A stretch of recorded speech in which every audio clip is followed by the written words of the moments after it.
Joël Tamou, c'est son nom. Il est le CEO de la marque TikTok, la maison des épices. Cette marque avait environ 20 produits sur le marché, est très connue dans nos cuisines en Occident et aussi en Afrique. Alors nous sommes allés à la rencontre de ce jeune Camerounais, africain, afin qu'il nous parle de son parcours entrepreneurial, mais surtout qu'il nous dise comment en seulement 3 ans, il a pu faire de cette marque une référence dans le monde des épices. Alors, Joël nous dit aussi surtout comment, en tant que salarié aussi dans une structure qui n'a rien à voir avec le monde des épices, et aussi en tant qu'entrepreneur et père de famille, il a pu joindre ces différentes casquettes pour se hisser dans un niveau aujourd'hui très impressionnant. Je vous invite à suivre cette interview jusqu'à la fin et je suis convaincu que vous retiendrez quelque chose de passionnant dans son histoire. Et aussi surtout, à la fin de cette vidéo, un spot vous présente en étape après étape, comment la marque TikTok, le processus de la marque TikTok se fait sur le marché afin d'être commercialisé. Et restez jusqu'à la fin. Alors, si vous êtes nouveau sur la chaîne, nous sommes sur la chaîne Mes Finances à moi. Ici, nous parlons de finances, investissement, entrepreneuriat. Notre objectif, en fait, c'est de susciter la jeunesse africaine à créer de la richesse et surtout à développer son potentiel afin de pouvoir le rémunérer, surtout afin de pouvoir vaincre définitivement la pauvreté. Alors, si tu n'es pas encore abonné sur la chaîne, je t'invite à ne plus tarder, à le faire rapidement, surtout à inviter le maximum de personnes à venir suivre cette chaîne parce que, comme je le dis d'habitude, seul on arrive peut-être, mais ensemble on arrive plus vite et certainement. Alors restez connectés jusqu'à la fin de l'interview. À tout à l'heure.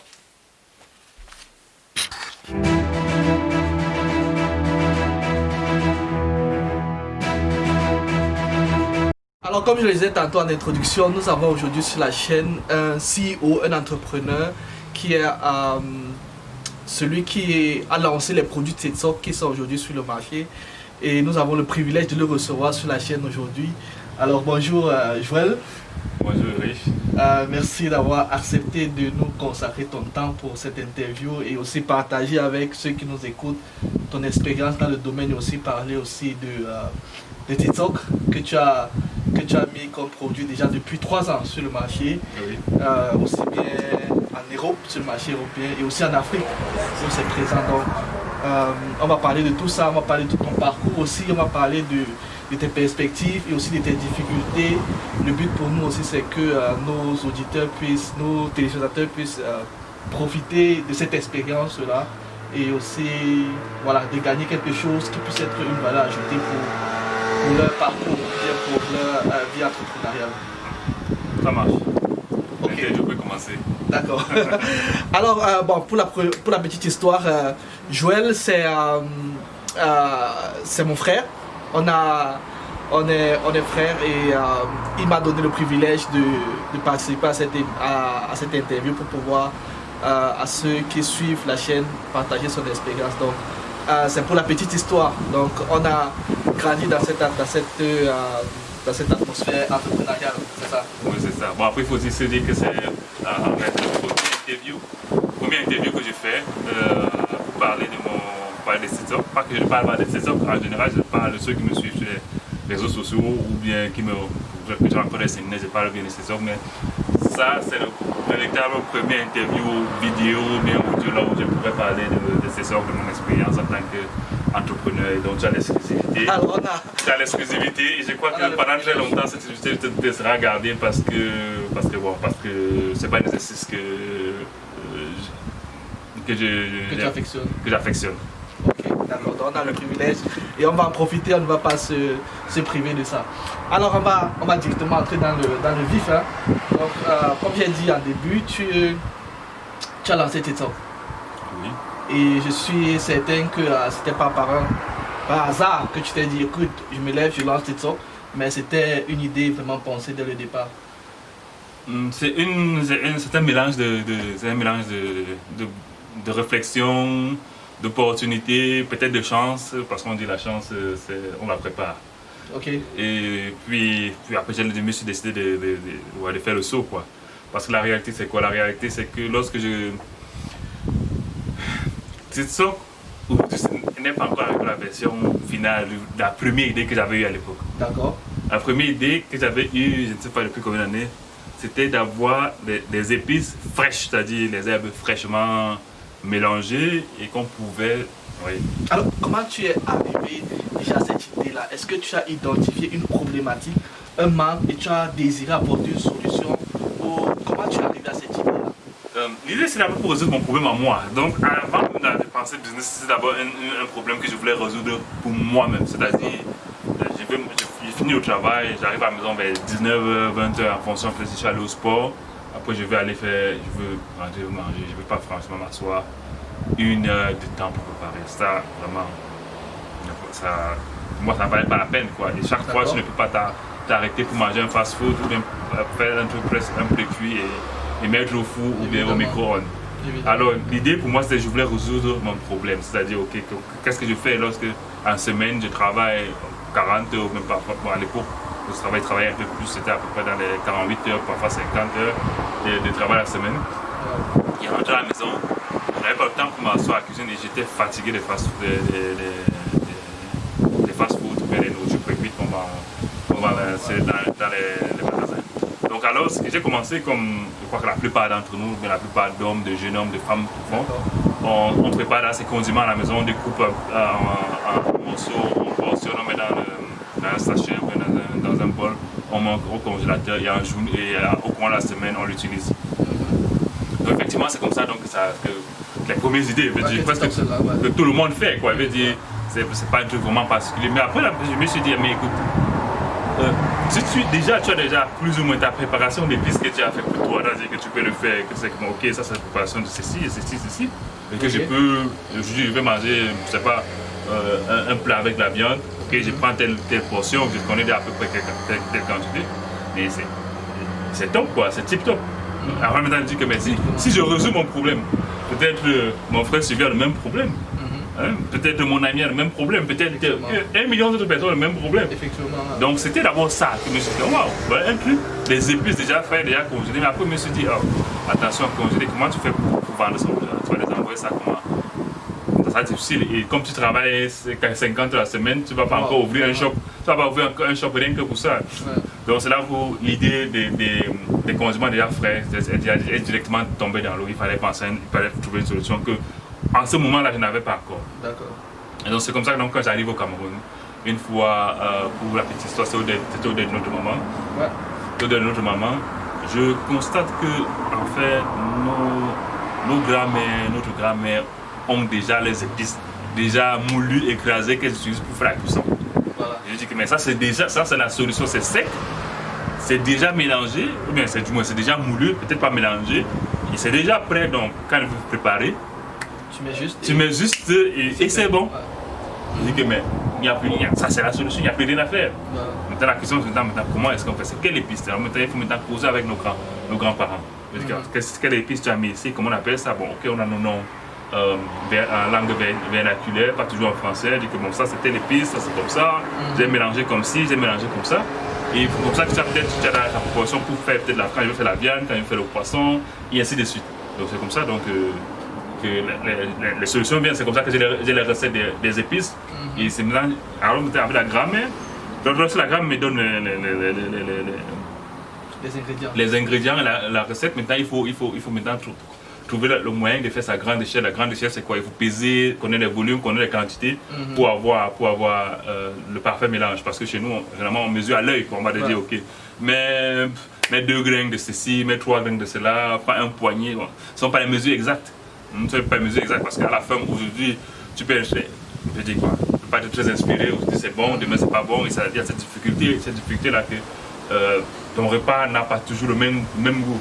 Alors, il faut être capable de, si on veut vendre, si on fait un business, il faut être capable de répliquer, pouvoir le faire à grande échelle. Donc c'est effectivement comme ça, donc de ce retour là déjà, alors je suis maintenant rentré et dit que bon ok, ce qu'on va faire c'est que je vais prendre ces recettes d'épices là, rentrer, mélanger déjà au Cameroun, rentrer et peut-être tester juste avec des connaissances comme ça, pour voir à peu près ce que les gens pensent, quel est le feeling, qu'est-ce que les gens pensent, c'est-à-dire l'idée du business était déjà là, mais il fallait déjà il fallait le le valider, il fallait le valider pour voir comment la clientèle, bien la potentielle clientèle, allait apprécier le produit. Quoi. Donc c'est à peu près comme ça que, oui, c'est à peu près comme ça que je commence déjà les premiers, si on peut dire, les premiers pas bébés de ces sortes.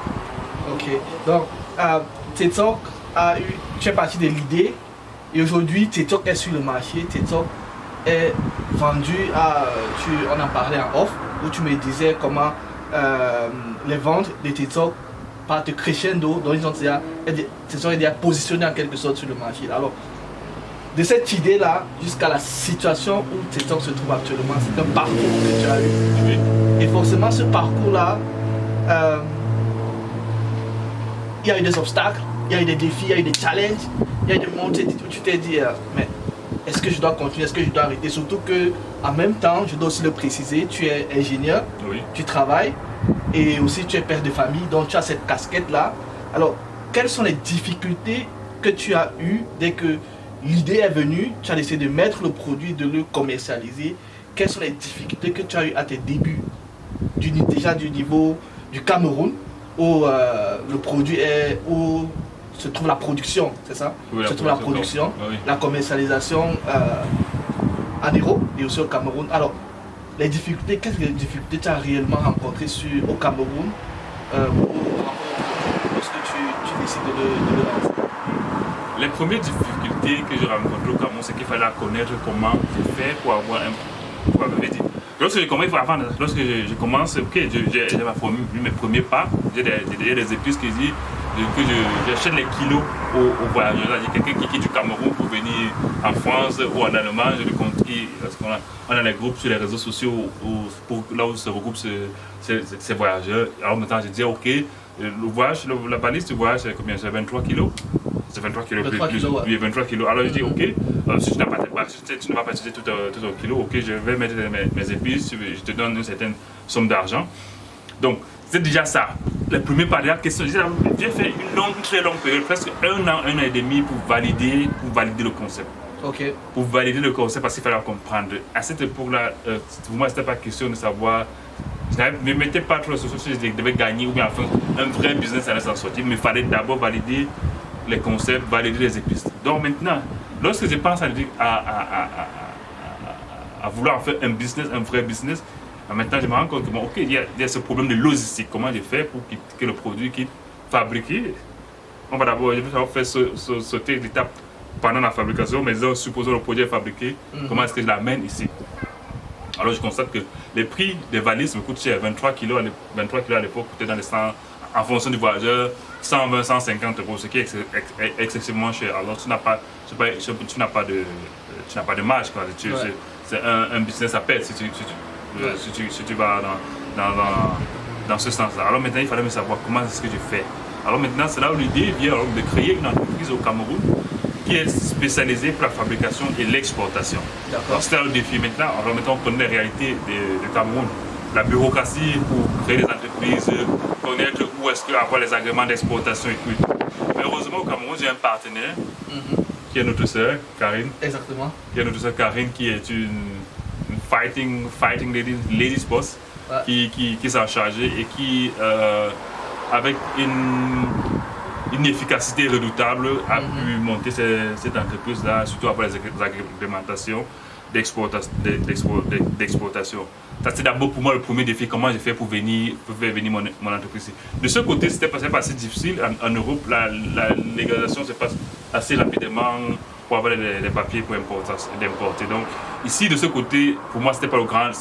Moi, je n'ai pas senti ça comme un défi parce que une entreprise ici, en Europe, c'est 30 minutes et vous allez à la mairie, vous signez les papiers et vous, en 20 minutes, vous allez sortir avec une entreprise. Voilà. Il y a une très grande différence. Mais c'est aussi ça la problématique que nous en Afrique on rencontre. Surtout lorsqu'on veut investir en Afrique, on est beaucoup plus à cette difficulté administrative. On a l'idée, on a parfois tout, mais la lenteur administrative est parfois un blocage pour pouvoir lancer son activité. Bon, toi aussi, tu es passé par là, comme tu l'as expliqué, et comme tu fais les deux marchés, Afrique et Europe, donc tu as pu voir cette différence-là. Mais ce qui m'intéresse particulièrement, c'est quand tu vois des personnes qui ont des idées entrepreneuriales, lorsque tu leur demandes quelles sont tes difficultés que tu as eues au départ, beaucoup parlent financement. Et toi, ce n'est pas la première chose que tu as mentionné. Comment tu as géré cet aspect-là? Parce que beaucoup sont bloqués. Ils ont des idées, ils ont parfois le business plan, ils ont tout, parfois ils ont le concept, tout est prêt, mais ils disent je manque de financement. Toi, comment tu as géré cet aspect-là? C'est ça qui est financé de mes propres poches, de mon salaire, de mon main job, de mes 40 heures de travail.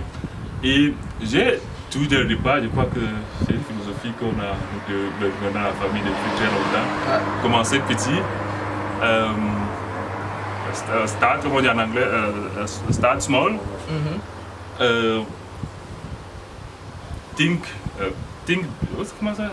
big, un truc comme ça, penser grand, also commencer petit, penser grand et réagir rapidement. C'est un concept qu'on a généralement beaucoup en Afrique, mais on n'a pas commercialisé le concept comme les Américains le font. Et c'est sur ce concept de faire les affaires que je suis tout simplement basé. Alors, comme je dis, j'ai commencé par des valises de 23 kilos. Vous imaginez 23 kilos, c'est même pas combien de caractères, ça fait pas grand chose. Tu fais comme ça 3, 4, 5, je ne sais pas combien de fois l'année. En même temps, tu vois, c'est le business vraiment, après on va réfléchir, quelles sont les possibilités pour think big. Think big, c'était maintenant, ok, il me faut exporter. Alors maintenant, pour me faire exporter, il me faut une entreprise au Cameroun pour exporter, il me faut une entreprise ici en Allemagne pour prendre pour importer et pour mettre la distribution sur le marché. Et aussi réagir rapidement, parce qu'à la fin, si je continue à faire 23 kilos, je n'ai jamais de marge, je n'aurai jamais de marge. Je peux faire comme ça 10 ans, 23 kilos, le prix de comme faire une valise à 23 kilos, je n'ai jamais de marge. Donc, dès le départ, je crois aussi que ça aussi une expérience, parce que bon, c'est sûr que ce n'est pas ma première entreprise, mais ce n'est pas notre première entreprise je veux dire, on était petit, on vendait l'eau glacée, après l'école, qu'est-ce qu'on faisait, qu'est-ce qu'on n'a pas fait, tous les petits jobs qu'on fait pendant les vacances, faire du petit commerce, des arachides à gauche et à droite. Donc, après il y a ce mindset là que d'une certaine manière, on l'a quoi. Donc ça fait qu'on a une certaine manière d'approcher le business, qui fait que ok, tu commences petit, au fur et à mesure que ton business s'améliore, tu augmentes, tu réagis rapidement, tu as les grandes ambitions, tu as les grands objectifs. Donc du coup, quand tu fais que tu commences petit, ce qui fait qu'assez souvent, c'est ton business se réinvestit dans lui-même.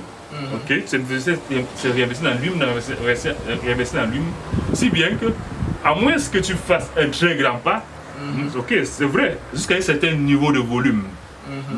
Tu peux encore t'investir, le business peut se investir lui-même, ou bien ton salaire d'à côté peut réinvestir dans ton business. Effectivement. Là encore ça va. Mais après c'est vrai qu'à partir d'un certain niveau de business, peut-être ton salaire ne va plus suffire. Il faudra faire appel à ta famille, à tes connaissances et tout. Je me rappelle une fois lorsqu'on a fait une importation, tu m'as même prêté de l'argent. Et effectivement, tu vois un peu. Donc c'est donc comme ça. Donc une partie, après je devais faire importer une très grande quantité.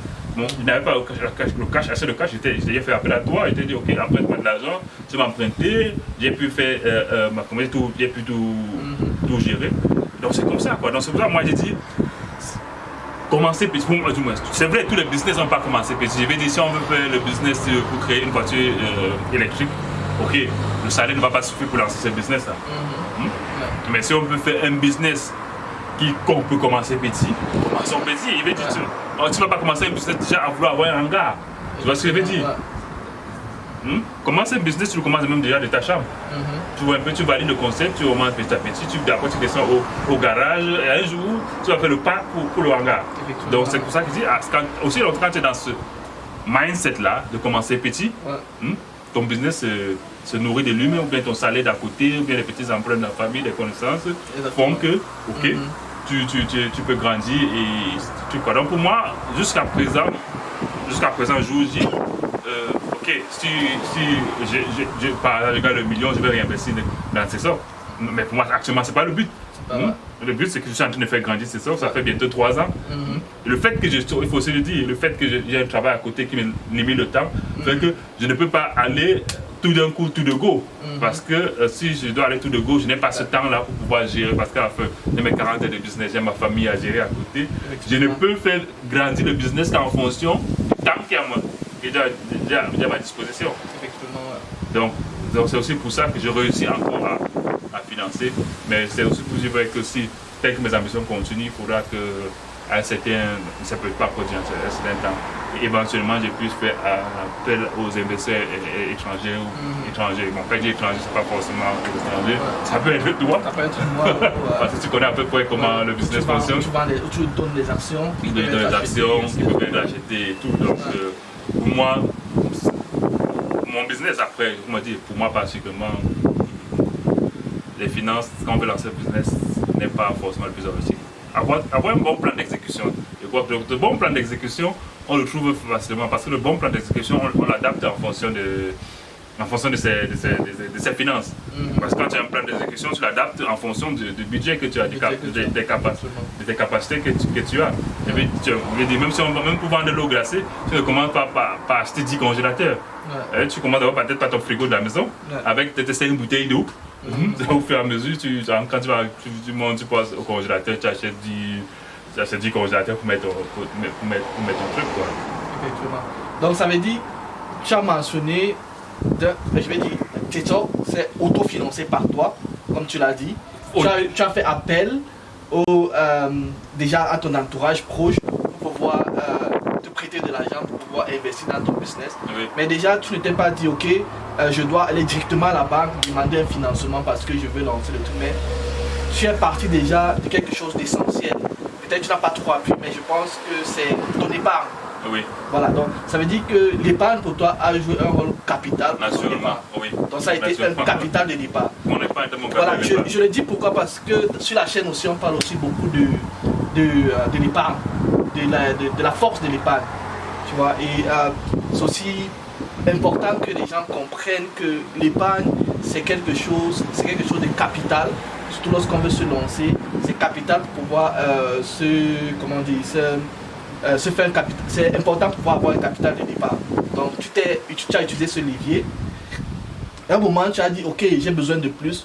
Tu as utilisé d'autres leviers qui étaient autour de toi. Donc c'est aussi important que ceux qui nous suivent prennent aussi conscience de la nécessité, de l'importance de l'épargne dans l'entrepreneuriat. Voilà, donc le financement c'est aussi ça. Donc on commence petit, on utilise les leviers qui sont à notre disposition et on se lance. Exactement. Ça c'est une astuce très très très importante et merci d'avoir en parlé. Donc on a cet aspect du financement que tu as. Ça fait 3 ans que TikTok est sur le marché et comment se porte TikTok sur le marché actuellement? Jusqu'à quelques temps avant le Covid a eu un impact. Nous sommes, je voulais le préciser, la personne qui verra la vidéo dans 5 ans ne sera pas. On a eu une crise actuellement quand on fait la vidéo. Nous sommes en train de sortir du déconfinement dû au coronavirus en 2020. Donc, jusqu'à la fin jusqu'au mois passé, tout se passait super bien. Tout se passait super bien. Mais avec les fermetures des frontières, on a un problème de réapprovisionnement. Donc, je suppose que s'il n'y avait pas ce problème-là pour les frontières, je peux dire, bon, globalement, je suis satisfait. Bon, c'est juste que c'est 2-3 dernières semaines là où je souffre de problèmes de réapprovisionnement, mais je suis très satisfait de l'évolution que TikTok a pris ces dernières, particulièrement ces dernières années, ces 12 derniers mois. Et vraiment, je pense que mon défi, c'est de au moins répliquer les résultats qui ont été faits ces 12 derniers mois pour les 12 prochaines années. Et 12 prochains mois, tu peux dire. 12 prochains mois. Ouais. Et voilà, pour ça, se porte. Je suis satisfait du parcours. Je suis plus satisfait du parcours parce que dans l'entrepreneuriat, on voit beaucoup le résultat final. Ouais. Mais je dis, pour moi, la satisfaction, c'est le parcours. Effectivement. Le résultat, les difficultés qu'on rencontre, qu'on résout, ça me donne plus de satisfaction que de dire, ok, j'ai aujourd'hui fait un chiffre d'affaires de telle somme. Ouais. Justement, c'est là où j'arrivais parce que je voulais présenter. TikTok se trouve sur le marché, mais se porte actuellement bien sur le marché. Oui. Les produits sont appréciés par les clients, tu as les retours, les gens sont satisfaits, oui. De la rapidité avec laquelle les produits arrivent, de la qualité du produit, du packaging. Tu as des retours extraordinaires que tu m'as montré. Mais ce que je veux aussi montrer, c'est pour que ça arrive à ce niveau-là, il y a eu beaucoup de travail derrière. Oui, il y a eu beaucoup. Bon, je ne sais pas si aujourd'hui, après 3 ans, je ne vois plus ça comme travail. Je me suppose que quand j'ai commencé, je voyais ça comme beaucoup d'efforts. Mais après 3 ans aujourd'hui, je trouve ça je veux pas dire une évidence, mais une normalité. Je veux dire, il faut préparer son marché, il faut voir ce qui se fait sur le marché. Quelle est la plus-value en termes de qualité du produit, en termes de présentation du produit. Ce sont les éléments que je pense qu'il faut tenir compte. Aujourd'hui, je ne sais pas, lorsque vous partez voir, n'importe quelle approche de ton choix, les retours, c'est que beaucoup ne sont pas satisfaits de la présentation des produits. Le produit peut être très bon, mais mal présenté. Donc c'est ce genre de petits plus-values qu'il faut ajouter. Le produit pour avoir un produit vraiment très bon, parfait, mais la présentation ne se fait pas bien. Alors mais les gens, bon, c'est revenu pour le produit, ils ne vont pas apprécier. Vous pouvez ça pour avoir un produit ok, mais une très belle présentation. Les gens vont pas apprécier. Mais surtout dans tout ça, le service client. J'ai fait c'est ça, c'est va en Europe à 95% en ligne. Et pour moi, le service client est le maillon clé de ces hommes. J'ai pu dire, je ne sais pas, 80, je n'ai pas les chiffres en tête, mais subjectivement, les efforts que je fais pour les services clients sont des efforts pour garder un standard comparable aux multinationales en termes de qualité de service. D'accord. Je suis certes une petite entreprise, mais c'est à ça qu'on me mesure. Parce que celui qui vient commander chez toi, il commande aussi chez les multinationales. Et donc, du coup, il y a une certaine attente en termes de qualité de service. C'est pour cette raison que j'ai dit, ok, je suis cette petite entreprise, mais c'est l'attente qu'on a de moi. Je fais des efforts, je me donne beaucoup d'efforts pour pouvoir atteindre, pour me rapprocher en termes de service client de ces multinationales, même comme je n'ai pas autant de moyens, parce que je sais qu'un client satisfait, c'est un client qui revient. Effectivement.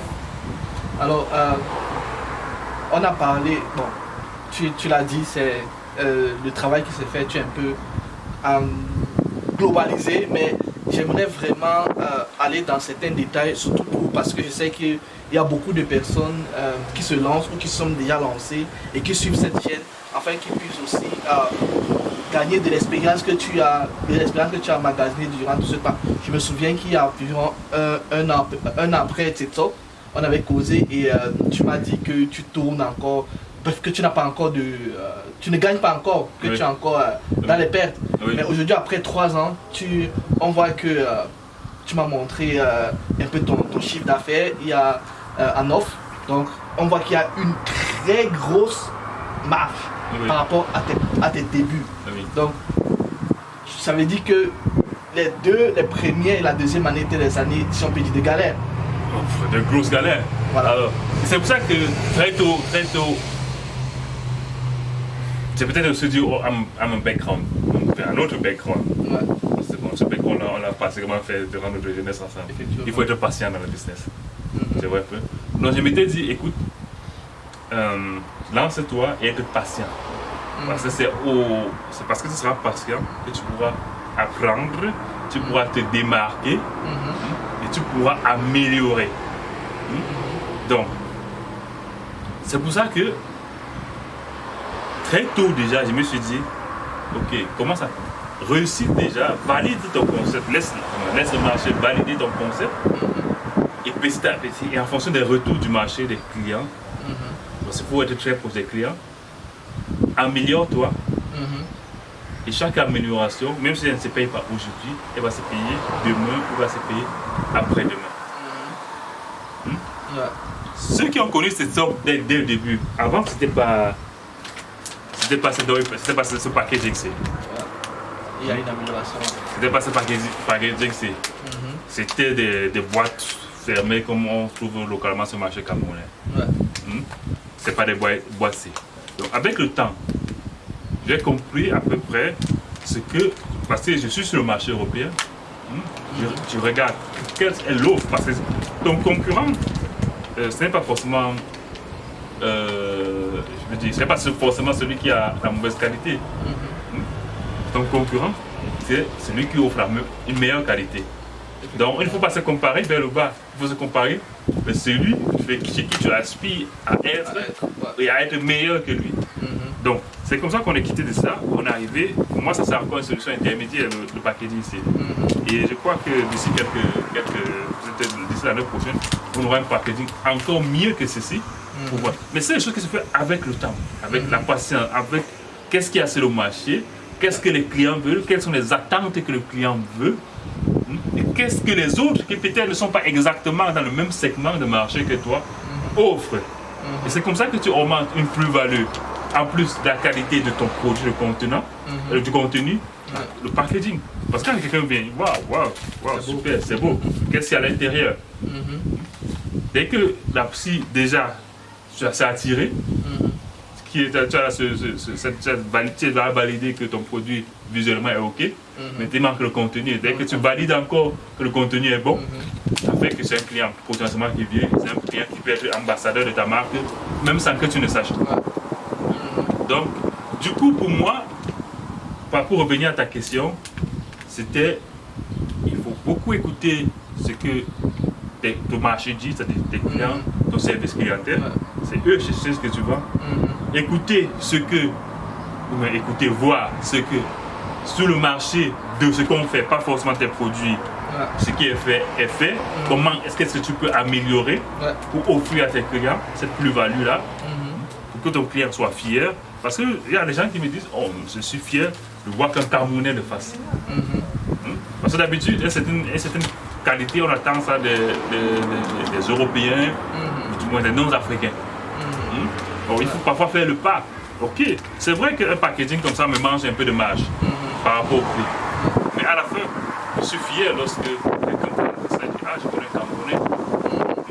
J'ai acheté, je connais un Camerounais qui fait ça, qui fait de très bons produits, et qui commande pour moi, il n'y a pas une meilleure fierté en tant qu'entrepreneur.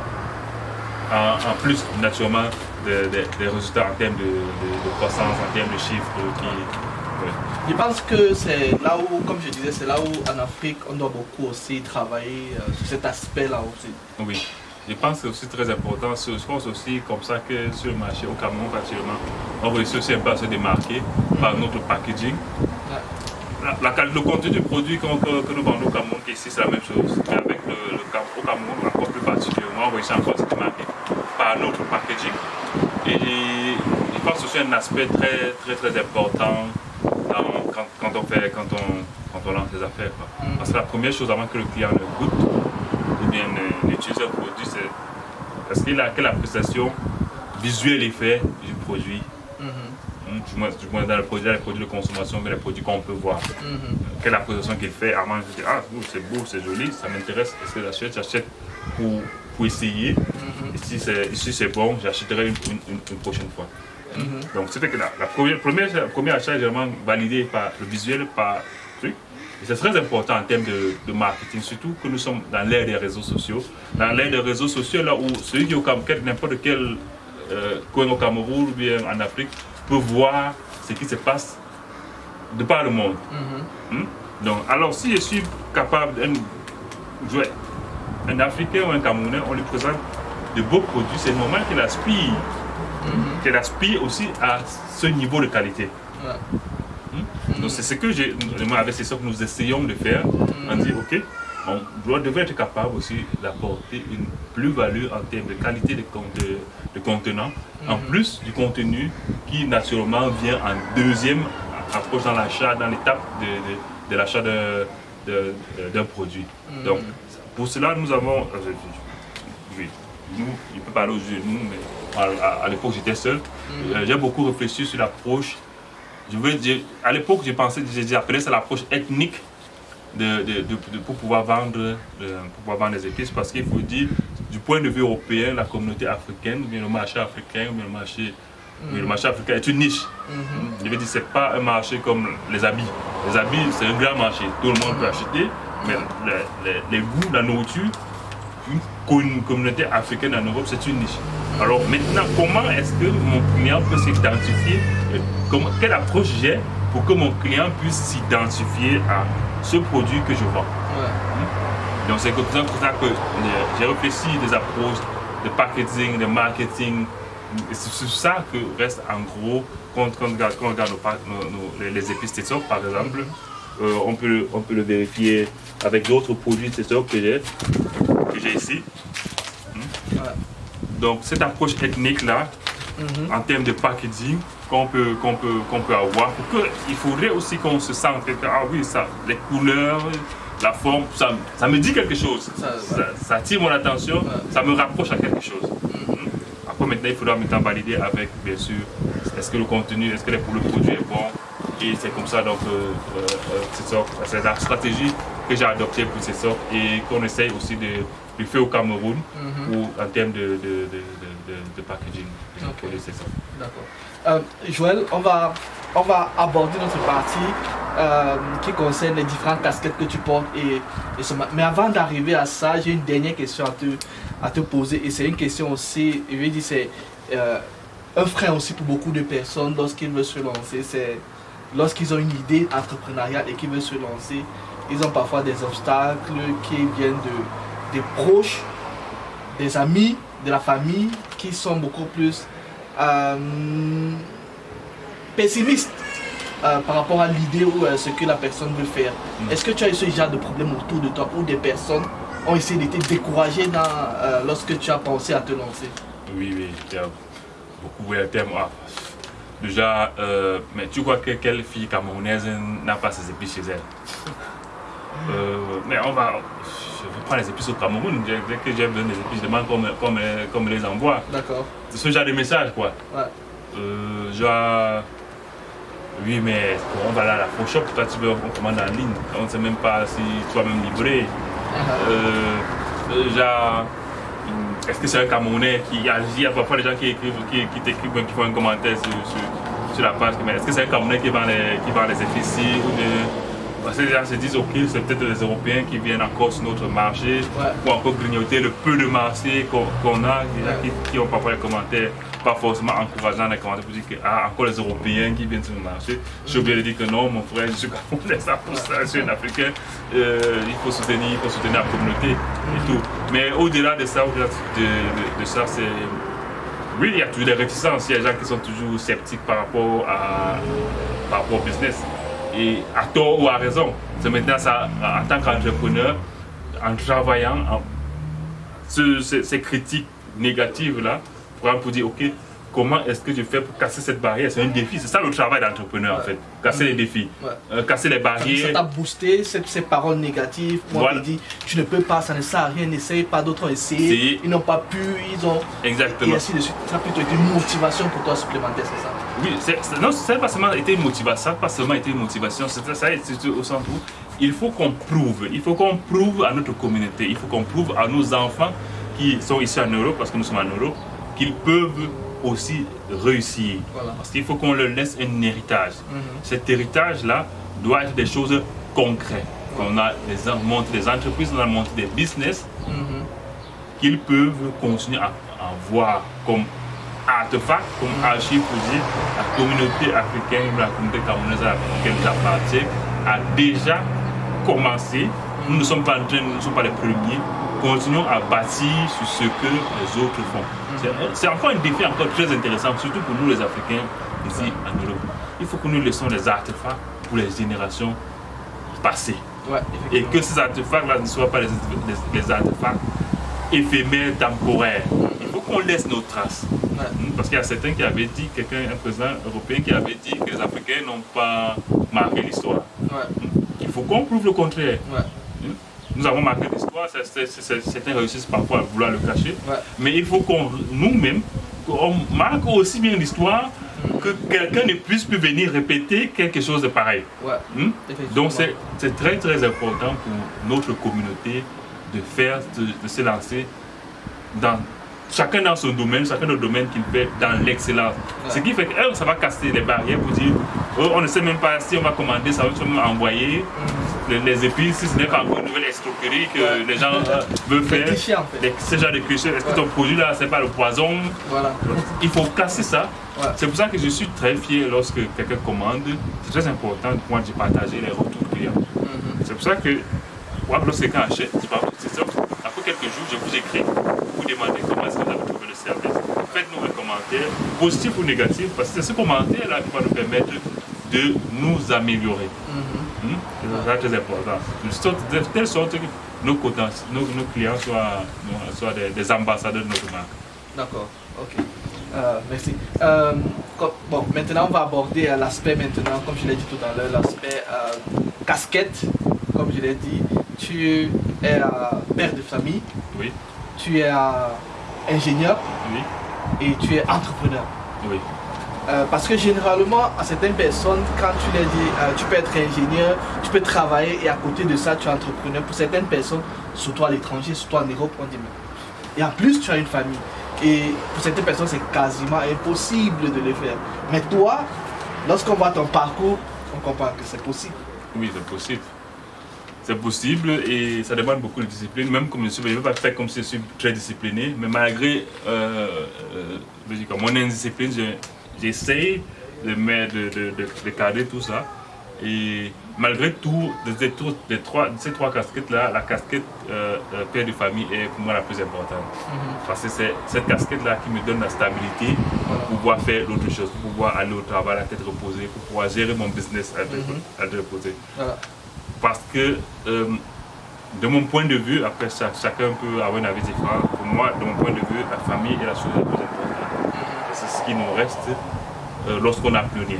Je veux dire, on peut perdre son boulot, le business peut ne pas marcher, mais la famille est là. La famille qui te soutient, la famille qui te donne encore ta joie de vivre. Donc, c'est possible de le faire, mais pour moi, j'ai dit, malgré toutes ces différentes casquettes, la famille, pour moi, reste le socle important. Et c'est elle-même qui m'aide à pouvoir gérer d'autres choses. Parce que parfois je ne suis pas disponible, il faudra que j'appelle à la maison pour dire écoutez, on a une nouvelle commande, il faut emballer ces commandes là, je ne suis pas là et la famille le fait. Mais c'est parce que en même temps il faut aussi être capable aussi après tout ça de donner son temps à sa famille. De dire ok, un soir après la soirée, ok, on soit ensemble, tout le monde soit ensemble, on va prendre une glace, on va au restaurant ensemble, on va faire une activité extrascolaire avec les enfants pour pouvoir, parce qu'il ne faut pas être je sais, ce n'est pas facile. Pas tellement observé par autre chose qu'on oublie l'essentiel. C'est ça l'essentiel. Pour moi, la famille, c'est essentiel. Quand je ne peux réussir dans d'autres domaines que lorsque là, dans ma tête, dans mon esprit, je suis à l'aise avec ce qui se passe à la maison. Je sais surtout qu'au départ, lorsque tu lançais ton business, tu étais monsieur fait tout. Tu faisais ceci, cela. Tu avais plusieurs rôles dans le business, tu étais en même temps, tu faisais le marketing, en même temps tu gérais, et en même temps il faut encore gérer les choses en Afrique et tout. Mais maintenant, derrière toi, tu as délégué. Oui. Il y a une équipe maintenant qui travaille derrière toi. Oui. Et ça te donne aussi beaucoup plus de temps, beaucoup de temps pour me concentrer sur d'autres choses. Voilà. C'est vrai qu'aujourd'hui, je continue à faire la majorité, à faire tout. Mais j'ai commencé à déléguer, surtout au Cameroun, avec notre entreprise au Cameroun qui s'occupe de plein de choses. Tu vois, qui s'occupe de la fabrication, l'exportation. Ici, je m'occupe aussi de l'importation, la mise sur le marché de ce côté. Et même aussi ici, j'ai aussi commencé à déléguer parce qu'avant, je faisais pratiquement tout. Et ça prend tellement de temps que je n'ai plus le temps, aussi bien même pour le boulot, ça se remarque sur le boulot parce que pendant le boulot, tu es en train de réfléchir, il y a tel truc encore à faire, il y a tel truc encore à faire, il y a encore tel truc à faire. L'autre casquette que je n'ai pas mentionné, c'est que je suis président de l'association. Ah ouais, effectivement. Il faut aussi. Je suis président de l'association des ingénieurs et informaticiens camerounais dans le Baden-Württemberg. Et donc du coup, il faut gérer aussi tout ça, quoi. Donc ça prend du temps et c'est le management du temps, c'est une discipline. Est-ce que tu fais une organisation précise ou quel est ton secret en fait? Mon secret, c'est que je fonctionne par priorité. Étant donné que j'ai toutes ces casquettes là, je suis obligé de fonctionner par priorité et les choses qui n'ont pas de priorité vont malheureusement attendre. Ça, c'est ma manière de fonctionner. Après, il y a plusieurs autres manières de fonctionner. Il y a des gens qui m'ont dit ok, là, un temps, il fait ceci, cela, il ne fait que ça. Moi, ça, c'est une approche qui peut fonctionner. Mais pour moi, mon approche à moi, c'est mon approche en fonction des priorités. Je regarde, qu'est-ce que j'ai à faire, qu'est-ce qui est la priorité.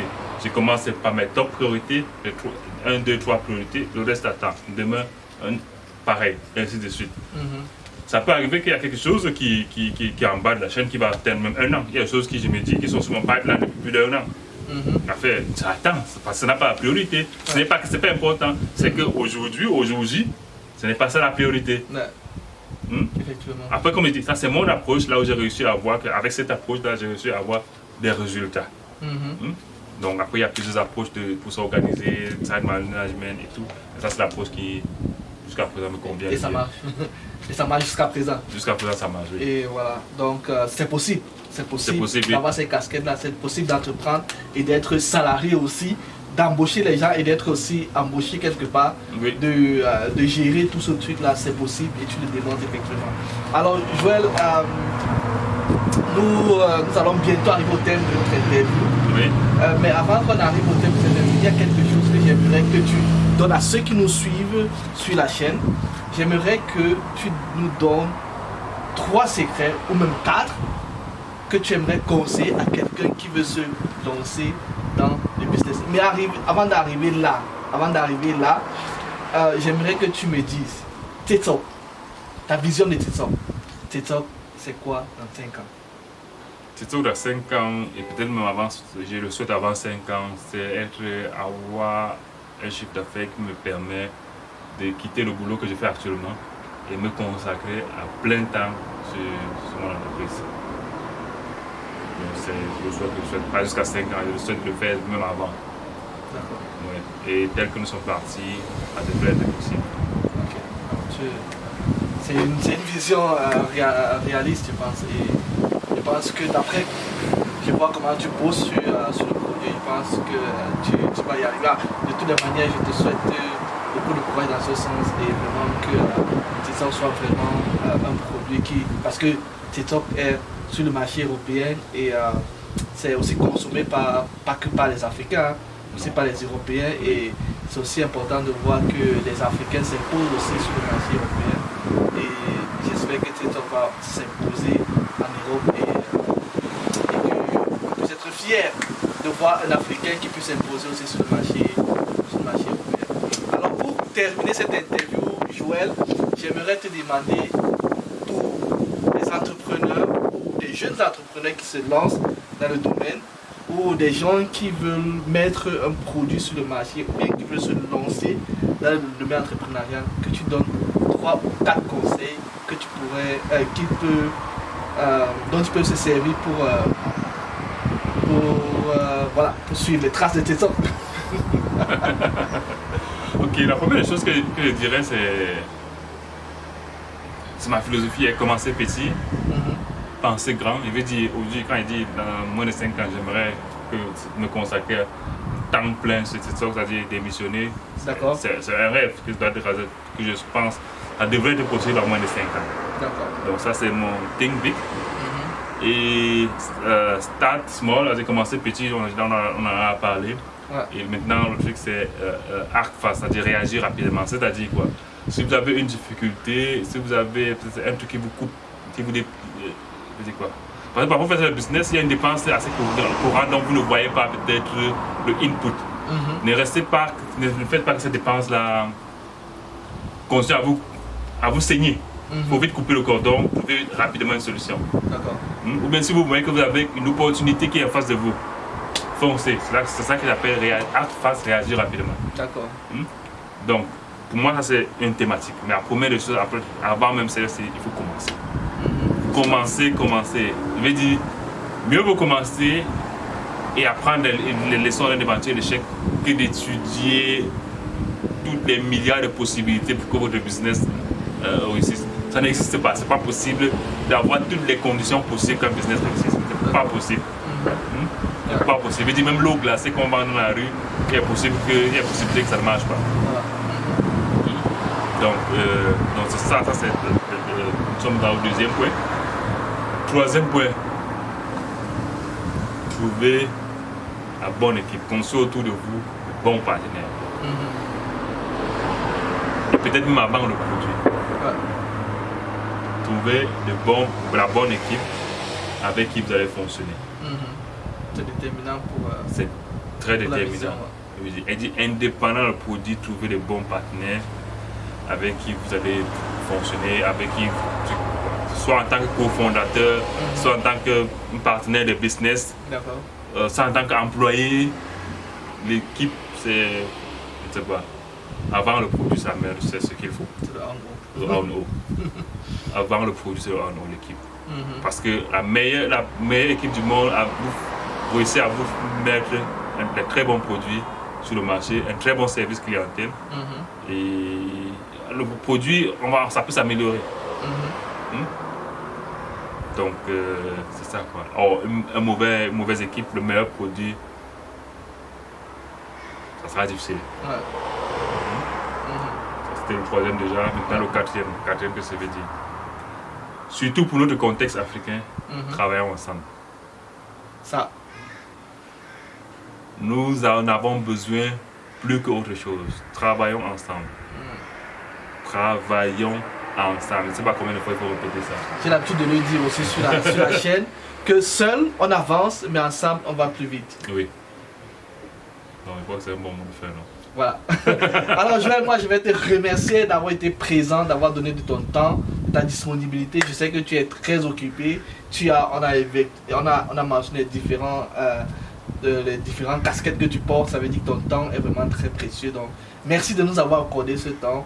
Je crois que ceux qui nous suivent ont appris aujourd'hui quelque chose de plus en ce qui concerne l'entrepreneuriat. Alors moi je vais... pour ceux qui s'interrogent sur le produit, je vais mettre dans la barre de description le lien de la page TikTok, c'est tiktok.com. Sur cette page-là, on peut commander tous les produits TikTok. Oui. Je crois que tu as plus de 20 produits actuellement sur le marché. Plus de 20 produits. Sur cette plateforme, nous vendons en Europe et en Amérique du Nord, en ligne, paiement, PayPal, carte de crédit, virement bancaire, tous les moyens de paiement qui sont valables en Europe. Oui, vingtaine de produits. Vingtaine de produits été, c'est parce que les épices, on vend l'été, et depuis un certain temps, on a un peu commencé pour voir un peu de foot, de la nourriture, parce que les clients ont fait des retours et on va voir quoi, au fur et à mesure comment les clients apprécient ce que... Parce qu'on évolue aussi au rythme des clients, qu'est-ce que les clients veulent. Ils veulent ça, on réfléchit, c'est possible, à une très bonne qualité surtout, et à un prix acceptable, et puis on l'offre et on voit comment les clients apprécient et on s'améliore jour le jour. D'accord. Alors, et je vais aussi mettre dans la barre de description les différentes possibilités pour ceux qui sont au Cameroun de pouvoir avoir accès à ce produit. Je pense aussi que j'ai causé avec la société au Cameroun. On me disait que ça ne va pas se limiter qu'au Cameroun et le but c'est que ça s'extende aussi dans d'autres pays africains. Oui, en commençant par l'Afrique centrale. Exactement. Alors, on va se séparer. Merci d'avoir suivi encore la chaîne et on se retrouve prochainement pour la prochaine vidéo. Restez connectés. Ciao. Voici Julie. Julie est cadre dans une entreprise de la place et elle adore la cuisine africaine, surtout les saveurs délicates dégagées par de subtils mélanges d'épices exotiques. Seulement, Julie est souvent frustrée car étant pleinement occupée par son emploi, elle ne trouve pas toujours du temps pour aller faire ses courses dans les boutiques africaines. Pire encore, quand elle peut y aller, elle ne trouve pas toujours les épices et les goûts qu'elle recherche. Lors d'un dîner chez son amie Vanessa, le repas était particulièrement délicieux. Tout ce que Julie adore. C'est alors que Vanessa lui parle de Zesop, une boutique en ligne spécialisée dans la vente d'épices et thé africains 100% naturels et sans conservateur. Non seulement les produits sont prêts à l'emploi et permettent de faire de délicieux repas rapidement, en plus les commandes sur ce site sont sécurisées et livrées rapidement à domicile. Chez Zesop, les épices et thés sont pratiques, sains, de très bon goût et à petit prix. Du coup, Julie a retrouvé le sourire et le plaisir de satisfaire ses papilles avec de bons plats aux épices africaines. Pour faire vous aussi le plein de saveurs, rendez-vous sur www.zesop.com et procurez-vous le meilleur des épices africaines.